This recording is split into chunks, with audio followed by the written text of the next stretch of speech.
sapa? Anake Semar jenenge Joko. Dapure kaya kompor. Ngono ae Joko ya ampun, ya ampun rasane aneh jenenge sapa? Bagong. Bagong. Heeh. Oh, kowe tau kurang 10.000 karo aku ya. Yo genepi nang kono yo.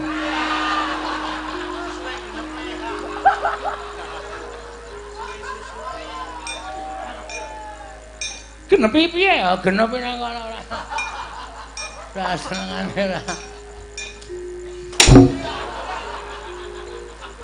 Modar kowe.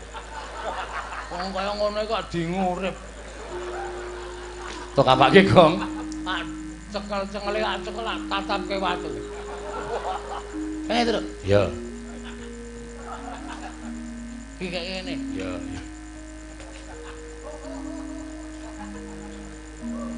Pingsut. Ya. Menang aku. Kok kaya nggon story HP, cah cilik do blesek-blesekan rai. Modar iki wisane, Tru.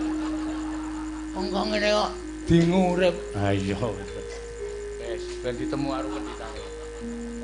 Ya ampun. Sukine. Kaming cukup semene nggonmu dadi prajurit Sukine. Wis apik kowe mati wae sok ndak dijaluki wong nanggap.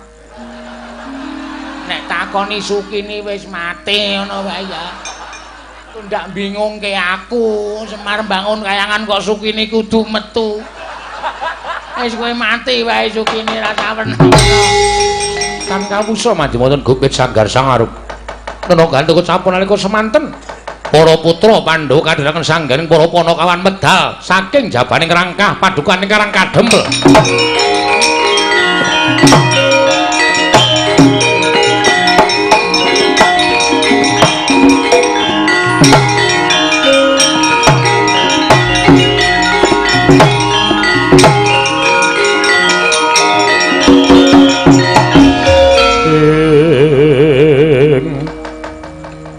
Kacarian putra lamun kawekasan yeka wisang geni maya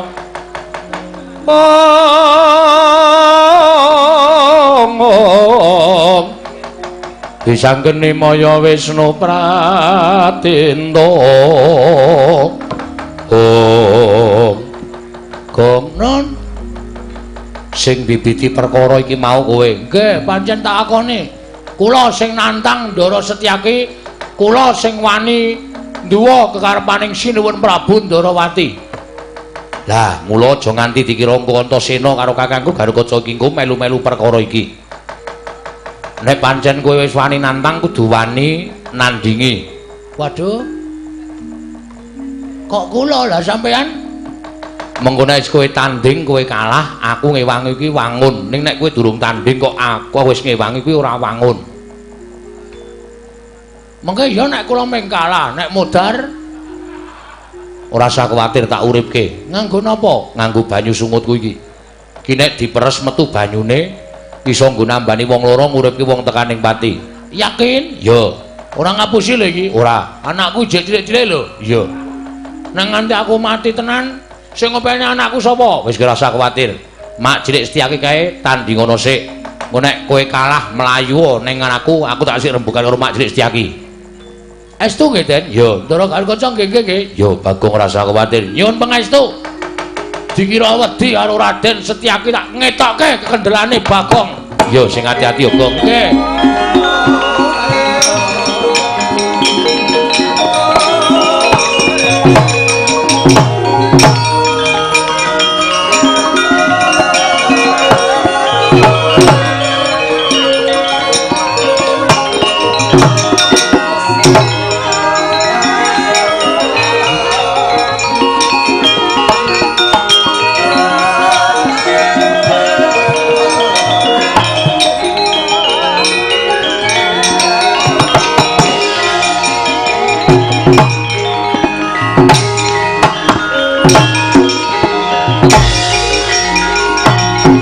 Bagong, nun. Kok malah ucul kelambi nyandang nganggo kathok abang. Iki sandangane wong gelut. Lho. Sandangane wong gelut piye? Kula nek arep perang pancen sandang aku ngene iki. Tegese wis wani tenan lahir batin karo Setyaki. Sing tak wedeni apamu, Mas? Wis kebacut ngibarate nyabrang kali wis tekan tengah. Maju ya klebus, mundur ya klebus. Luwih becik ndodok. Lho. Ndodok piye? Wis pokoke sisan klebus. Yen ngono kowe wis ora ngeman karo nyawamu. Tak eman sebab apa? Wani karo Setyaki. Sing tak wedeni apamu?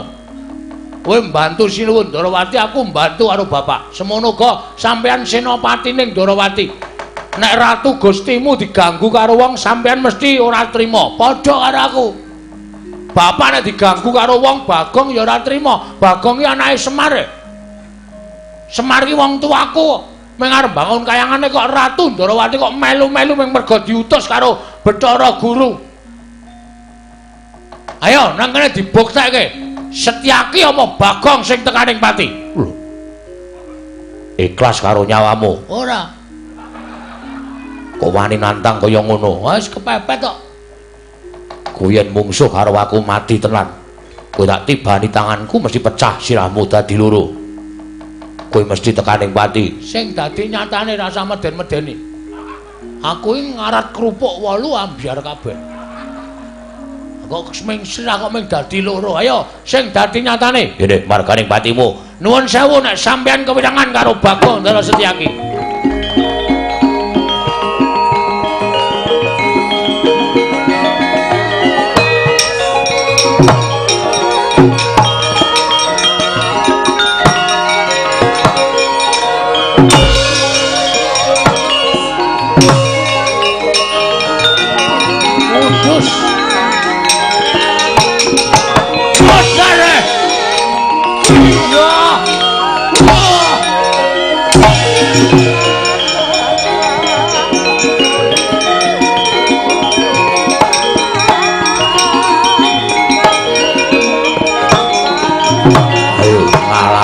Ora iso malah isen.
Ngapa kowe kaget? Hah?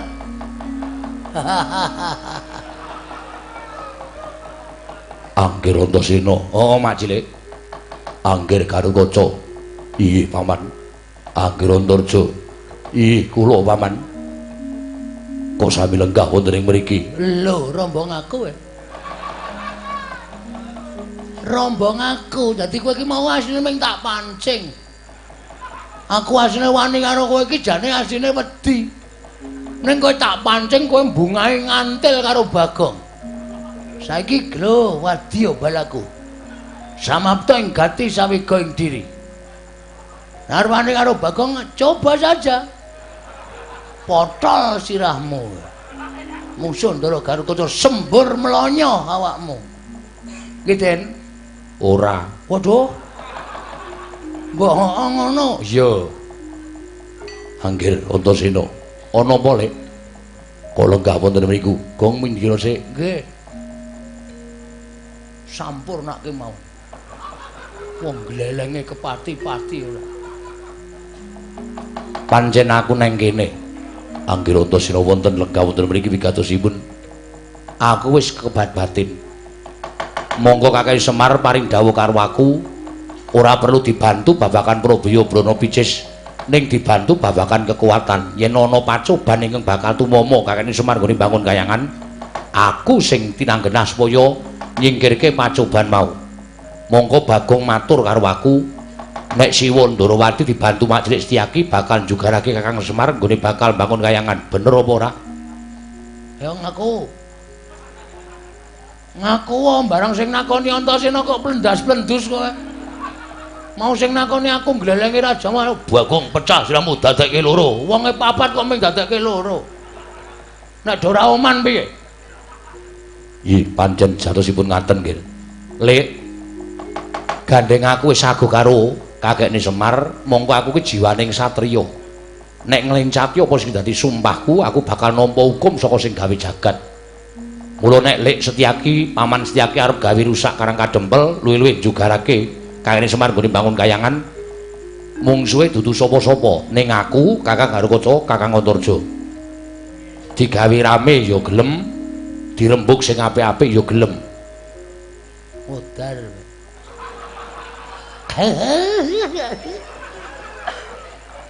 kene ya pucet kowe minggat sik ora usah kan cerewet kowe arep ngece ora usah ngece ayo lunga nggih teng mriki mawon ning aja omong lho kok menungso kok ora entuk omong ora usah nyaur saur manuk oh nggih wis ngene wae saiki Mak Cilik arep kepiye carane aku ming manut Kakang Garukaca ya samapta Kakang Antarja samapta tur meneh aku tak nyuwun priswa karo Mak Cilik nek kakekne Semar arep duwe gawe bangun kayangan kok sinuwun Prabu Ndarawati Siwa Ndarawati jugarake kakekne Semar monggo ming nampa dawuh pangendikaning Wang Pikulun Bathara Guru sejatine kakekne Semar iki ora bakal mengembari marang panguwasaning Pikulun Bathara Guru ora ning bangun kayangane kakekne Semar kuwi bangun para kawula sak negara Ngamarta supaya uripe mbane kaya ning kayangan Suralaya tentrem ayem rukun ora padha bentak sirah ora padha kejegan rukun ayem tentrem linambaran manembah marang panguwasaning Gusti kang akarya jagat anut kapercayane dhewe-dhewe kuwi karepe kakekne Semar supaya uripe kawula sak negara Ngamarta ki padha macinamatan daya dinayan ora ana rasa mungsuhan siji lan sijine kabeh padha sayuk rukun tembayatan manunggal siji ngangkat praja negara Ngamarta supaya mujudake negara ingkang kuncara hanjayeng bawana coba aturku kaya mengkono mau pikiran salah apa bener nek Wang Pikulun Bathara Guru kok arep jugarake kakekne Semar nggone bangun kayangan miturut Mak Cilik Setyaki bener apa salah monggo niate kakekne Semar ora bakal ngembari marang panguwasaning Wang Pikulun Jagat Girinata ya Wang Pikulun Jatimurti Antasena wis saguh dadi betenge kakekne Semar. Nek pancen Mak Cilik Setyaki tetep bakal mbantu karo Siwa Ndarawati, Pikulun Bathara Guru. Ya wis nuwun sewu nek kepeksa sampeyan diwaneni karo anak-anak sampeyan dhewe. Diwaneni karo anakmu karo Ndugumbala, diwaneni karo Kakang Garukaca, diwaneni karo Kakang Antarja. Aku njaluk ngapura nek aku wani karo Mak Cilik Setyaki.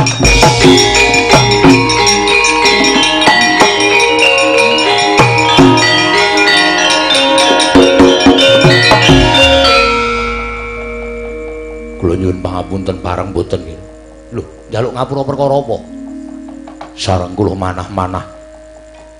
Mboten selaminipun kula menika mbelani tiyang ingkang leres.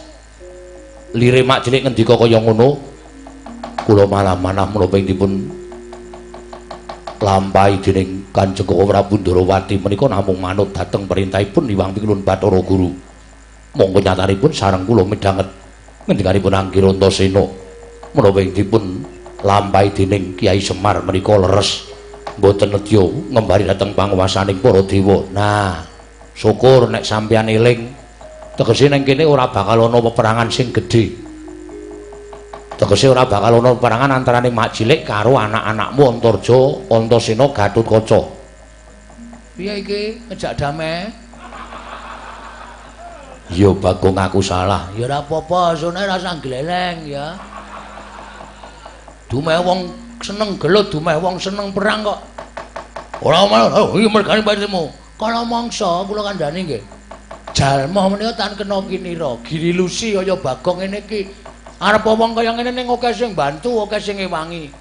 Iki mau urung nek sampeyan tak laporke upama aku ki dadi wong tumbak cucukan, aku matur Ndara Antasena, Dandang tak aturke kontol-kontol tak aturke dandang. Apa sing tak gawe-gawe tak aturke Ndarantasena su sampean jotosan karo Ndarantasena sapa sing kapitunan? Ya Bagong. Nggih. Maris ana iki ora sok aneh-aneh. Ya ora. Piye terus arep iki madeg dhewe apa bergabung? Aku manunggal karo kakekne Semar. Ah, iki mau ngene peraturane. Peraturan apa? Ana peraturan iki mlebu anggota bangun kayangan iki ora sak penake. Ana peraturane. Peraturane piye? Syarate iki mau Ndarantasena Ndagarkaca ya maringi aku. Menehi apa? Lho, tiket. Tiket bergabung. Apa iya? Aja selo-selo. Piro? Mano cahe kelase? Paling sithik 350. Yo aku dadi siji. Yo tak bayar kenceng. Nah, tetep saiki wis dadi ditulis sebagai anggota Linmas Karangkadempel. Yo Bagong, boleh bergabung.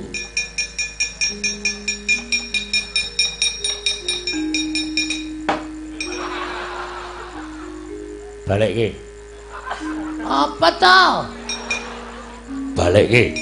Ora tau balik ke aku moh ngewangi bapakmu. Bapakmu ki ora duwe niat kaya ngono kok malah digunakke karo anak-anake sing tumindahe sing ora apik. Ayo balik ke. Alah. Mau wong golek rejeki sithik kok tok penging to, Den. Mbok ora masalah. Ora ana sing menehi Bagong lek jaluk Jaidan. Kene bali. Meng mampir tok. Ndekno aku dijaluki. Aja sok njaluk ngono iku ngisini-sini kowe ora dicukupi karo bendaramu. Nggih, nyun ngapunten. Terus niki sapa sing ngajeng methuke Sinuwun Ndarawati cobi? Sinuwun Ndarawati niki nek Ndara Setyaki ora iso mbanda kula, ora iso ngrangket kula sing unek-uneki Sinuwun Ndarawati panjenengane mesti duka. Sapa sing arep lawan Sinuwun Ndarawati? Bagong. Nun.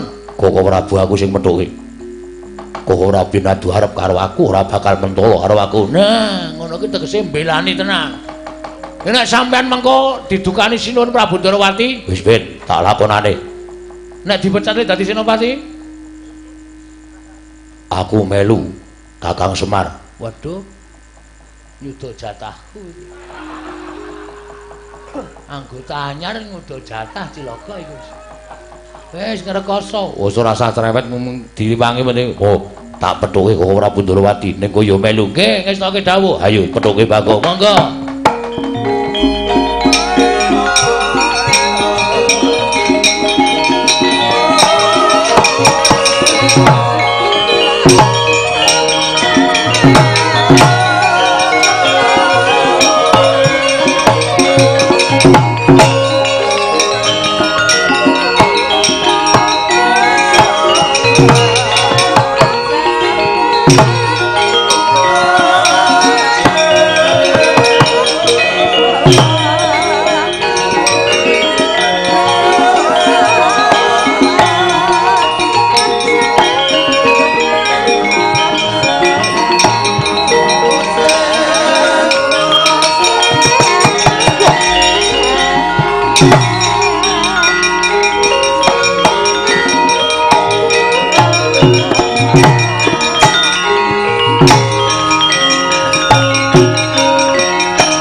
Inggih.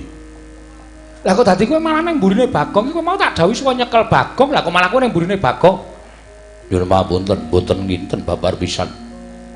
Menawi kula kawon kalian Bagong. Lho. Si Adi kalah karo Bagong, kawon. Kula dipun gulung dening Ponokawan Bagong. Midanget napa mboten? Niki lagi dadi lakon begini. Aja kok Setyaki. Bathara Yama dipatira. Edan tenan. Yama Dipati iki dewa tukang jabut nyawa. Lho, kula njabut untu kulina. Lha niku ora dikon jabute tak jabut kok. Neng ngono Sencaki wis kalah karo kowe. Kalah, Sencaki wis manunggal kali kula. Ndara Secaki wis manunggal kalih kula wis dadi tahanan kula. Mula Ndara Secaki pun boten manut kalih Ratu Ndarawati. Ning manut karo Bagong. Lho. Apa ngono Setyaki? Nyuwun pangapunten Koko Prabu. Lah apa Sadi bakal klirwa karo kewajiban minangka Senopati Ndarawati?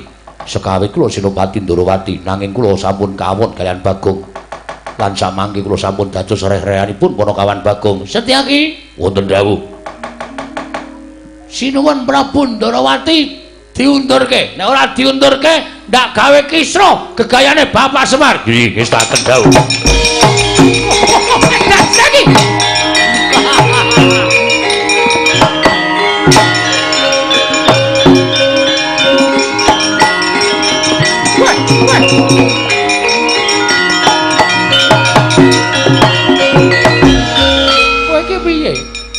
Ratu Gustimu kok tak junjung sampeyan dhewe. Gundul. Lho, bali piye?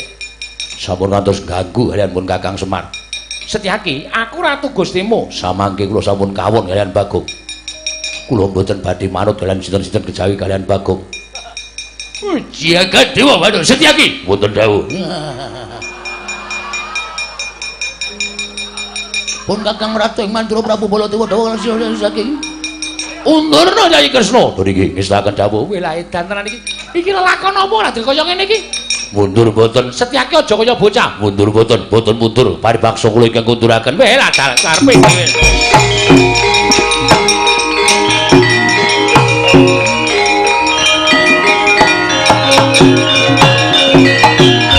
Oh ya jagat Dewa Bathara. Ya kaya ngono kuwi, Dimas. Ya kaya ngono kuwi sing tak karepake. Si Adi kudu bantu kelawan pun Kakang Yayi.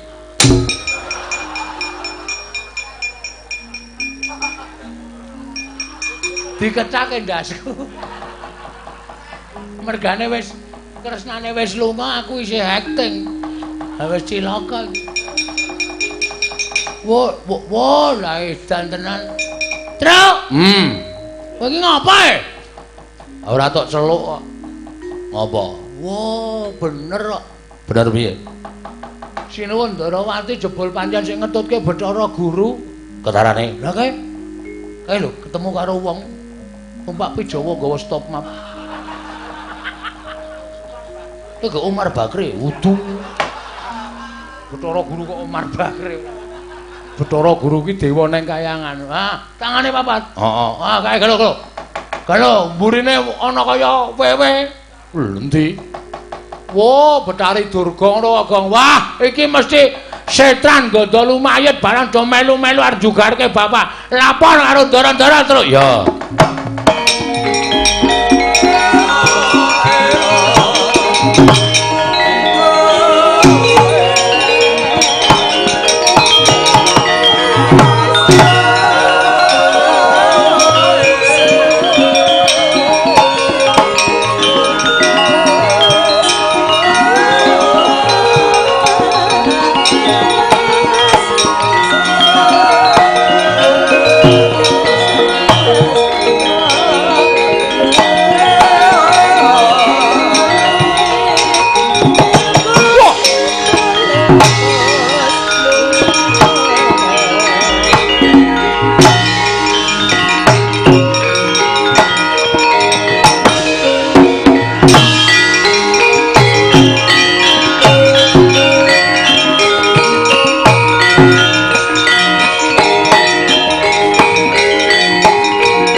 Sawe takon karo aku Senopati Ndarawati Raden Setyaki kowe sapa?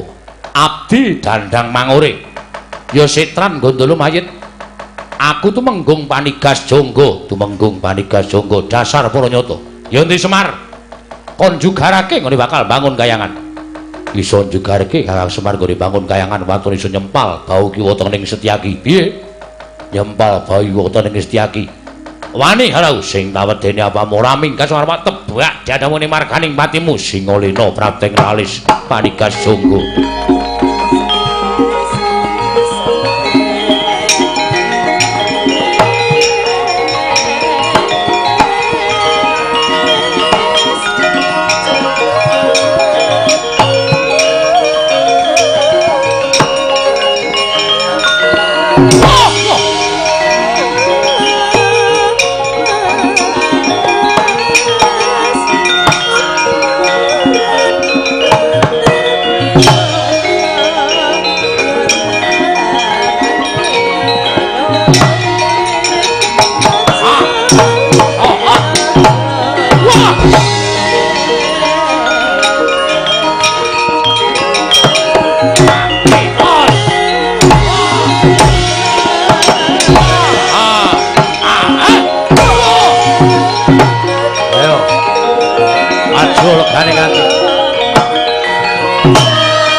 Aja mayu.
Gatotkaca wis apa?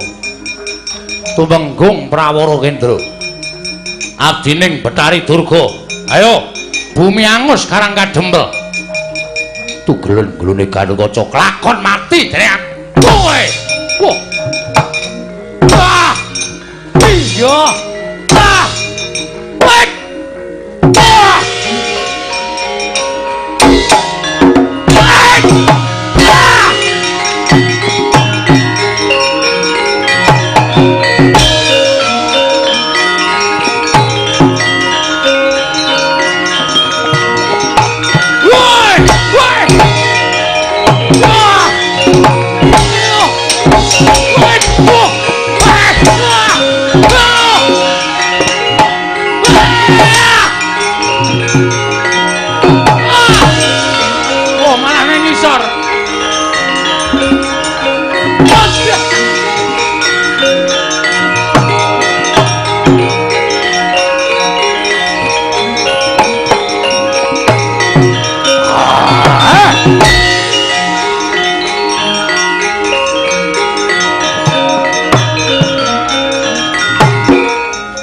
Sawa Antarja sapa abdining Betari Durga Kalonjaya yo bali ora sawadya balang ora bali babati gawan wah mati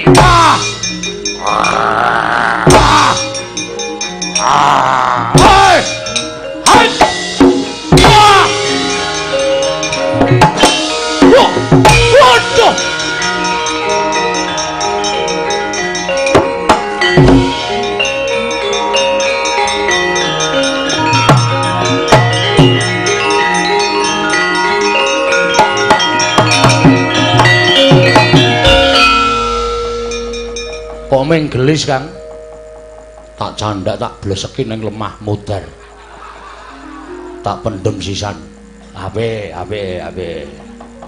tegese sampeyan kuwi kerang ora nggo okol ning nganggo akal saya mubal wadyabala dandang mangure sing paina ngati-ati lho Kang ayo Dimas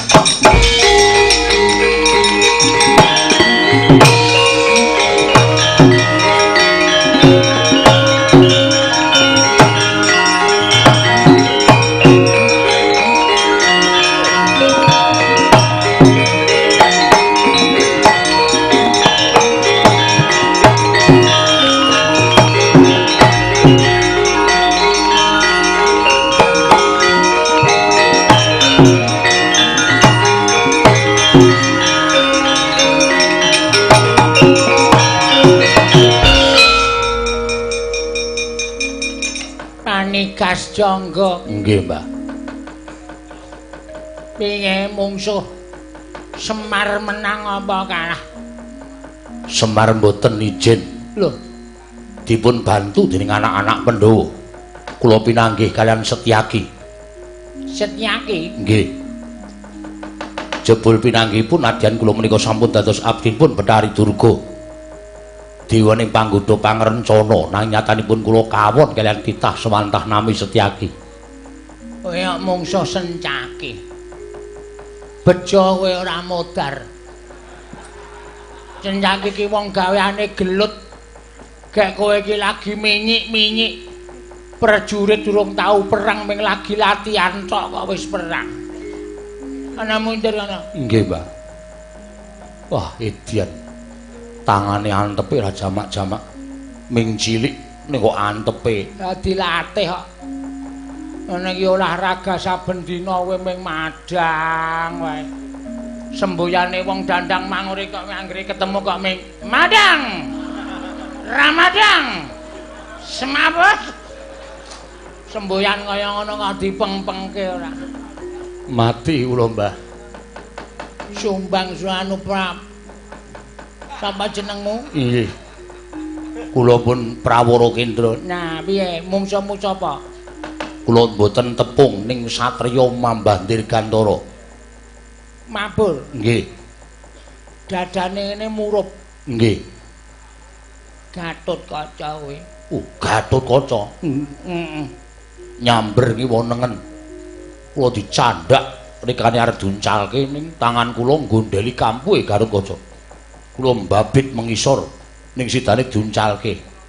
Sirahmu graya ana. Piye? Tesih. Alhamdulillah. Gatotkaca iki gaweane nugeli sirah. Bejo kowe perang karo Gatotkaca ora potol ndasmu iki wis bejo. Mundur ana. Nggih, ngestakaken dawuh. Kula semanggaken, Mbah. Wis ora ana sing mangga kuliah.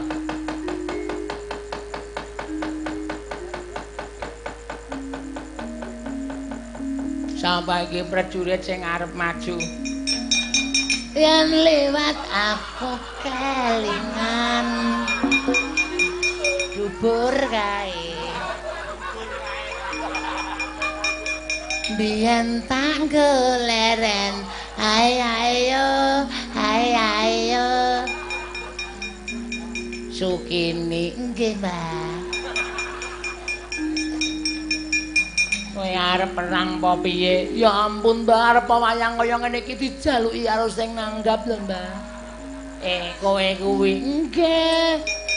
Pokoke Sukini kudu metu. Nek ra metu piye carane supaya iso metu? Ngaten lho, Mbah. Termasuk bintang. Oh, iya deh. Arep maju mungsuh karang kadempel. Jarene sing maju mantasaning para satriya gegeduking para prajurit. Terus, Mbah. Raden Sentyaki, Raden Gatotkaca, Raden Antasena, Raden Antarja. Ya ampun. Masih muda semuanya. Iya. Aha. Itu obat buat gue. Ya ana maju kan. Iso ngalahke wong-wong sing belani Semar kowe entuk ganjaran. Oke, Mbak. Ning nek kalah ditugel gulumu. Aduh. Ya ampun. Guluming sithik kok ditugel to, Mbah. Ya wis pokoke mangkat aja kesuwen. Amasura Marata Jaya Marata imbang yen padha-padha. Raden Setyaki, Raden Gatotkaca, Raden sapa Mbah? Antarja, Raden Antasena, 1 2 3 4 maju bareng. Tak muah. Kelakon tele. Kebablasan. Tele. Kelakon tele. Ate. Kebablasan. Minggir, Mbah. Kula serah kepengen perang lho, Mbah. Iya, wis maju kana. Ya ampun, Mbah iki kok dipotong. Masa kalingan sing ora ngrek. Pero siras budak kaya ngene iki. Sirah budak gak ida itu.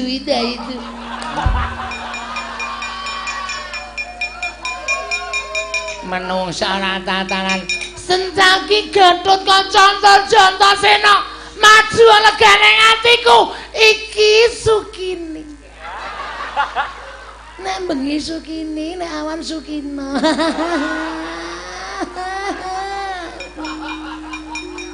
Jijik aku lho.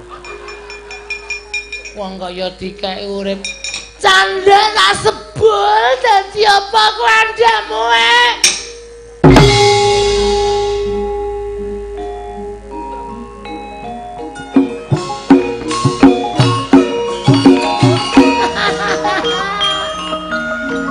asik tenane gamelane suarane apik kempule ya suarane apik gek Heli gek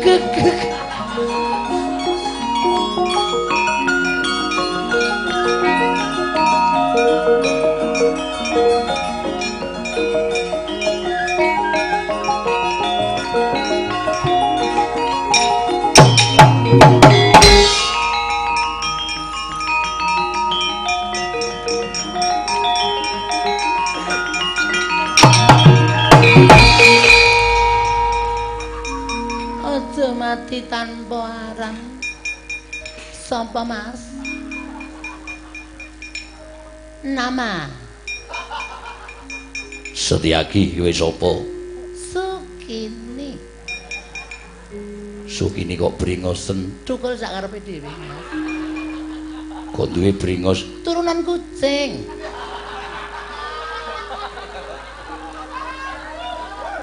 Kelingan nama dagelane Mbah Gito Gati.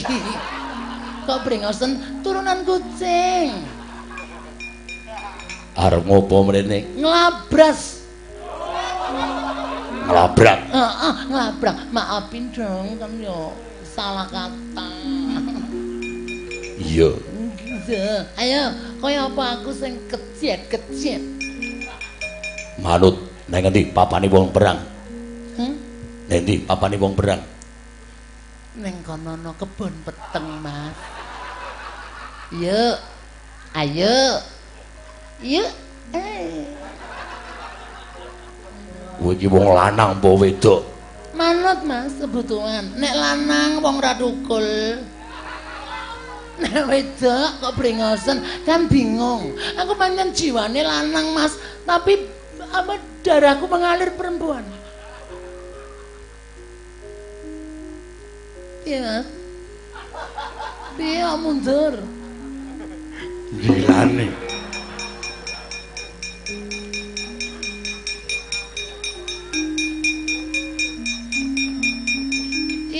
Kaya pesawat. Apa? Kaya pesawat. Maksud ngono medun.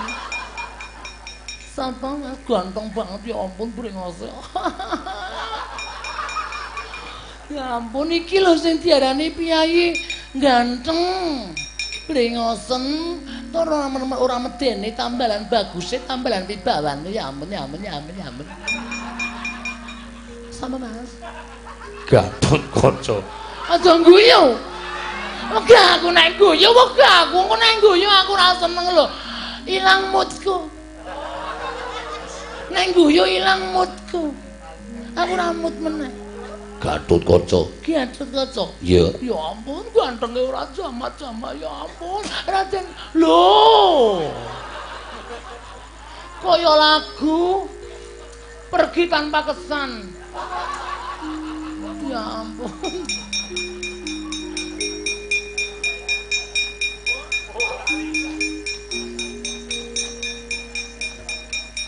Mung suwe kowe terus.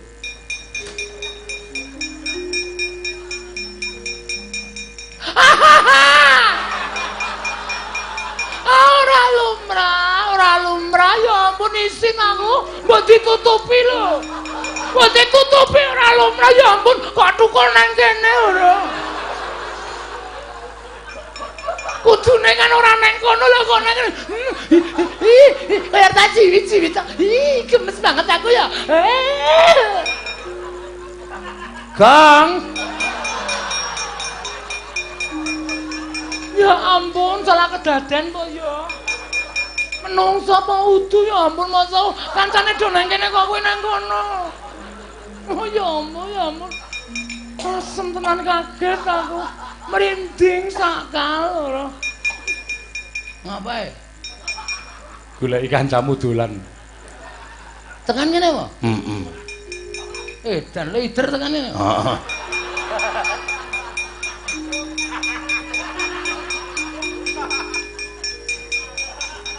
Amaku. Karaku gila iki, Gong. Lah ngapa? Mbok kok anggere weruh wirungku kok ditutupi mripate.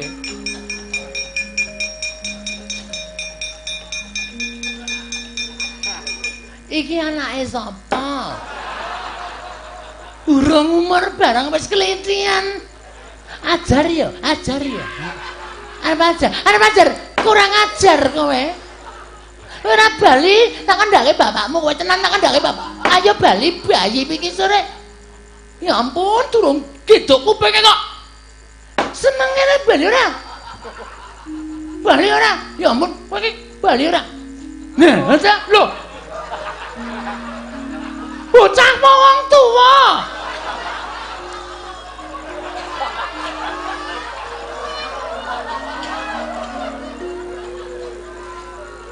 Kok wis peteng. Apa reng? Aku darani cah cilik. Ha terus Bareng diplotroke dheke kaget. Bocah apa wong tuwa ngono. aku ya kebangetan opo itu. Ayo ben. Oh, dinggo hiasan kok.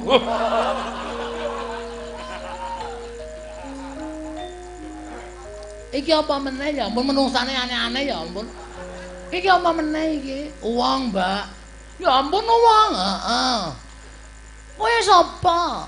Anake Semar, jenenge Joko. Dapure kaya kompor. Ngono ae Joko ya ampun, rasane aneh jenenge sapa? Bagong. Bagong, heeh. Oh, kowe tau kurang 10.000 karo aku ya. Ya genepi nang kono ya.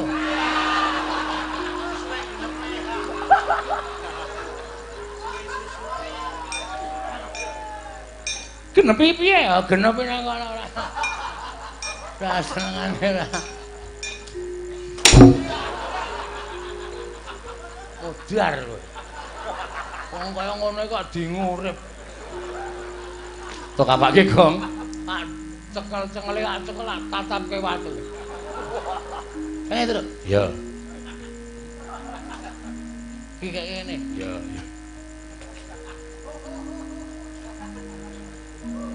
Pingsut. Ya. Menang aku. Kok kaya nggon story HP, cah cilik do blesek-blesekan rai. Modar iki wisane, Ndra. Wong kok ngene kok dingurip. Ha iya. Wis ben ditemu karo kenditane. Ya ampun, ya ampun. Sukine. Kaming cukup semene nggonmu dadi prajurit Sukine. Wis apik kowe mati wae sok ndak dijaluki wong nanggap. Nek takoni Sukine wis mati ngono wae ya. Ku ndak bingungke aku, Semar bangun kayangan kok Sukine kudu metu. Wis kowe mati wae Sukine ra sawen.